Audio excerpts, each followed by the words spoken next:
po kayo para po sa budget po namin sa EPP po para po serving lang po yung tabo sa business niyo.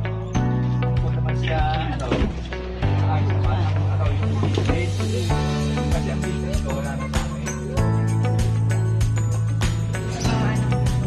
Bago po, pakilala muna po kayo. Ako, si Rocky Vigo.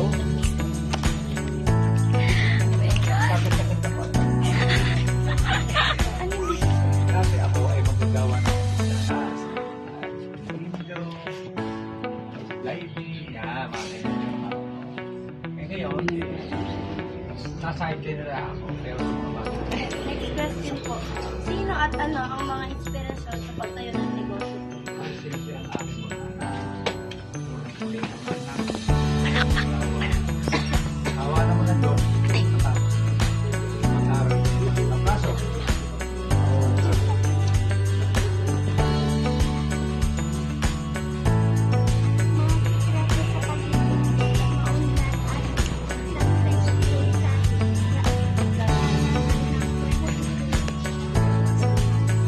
Ano po yung mga sikreto niyo sa pagiging maulong sa paggawa po ng Kaya ako nagsasadya. Yan, kinakailangan dyan, marami din yung kaibigan.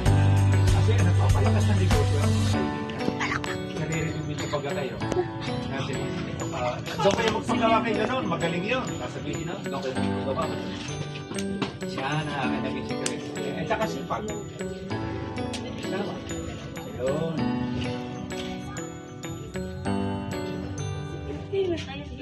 So, ano po Tatlong taon. 30 years na. 30 years. Matagal na, no? Matagal na.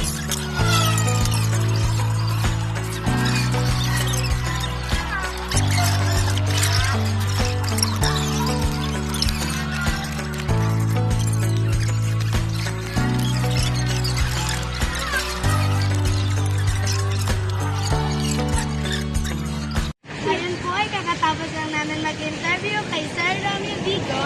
Dahil dito, madami po kami natutunang tips and advice kung paano po magpatakbo ng isang negosyo at kung paano po kumuha ng atensyon at magbigay ng tiwala sa customer.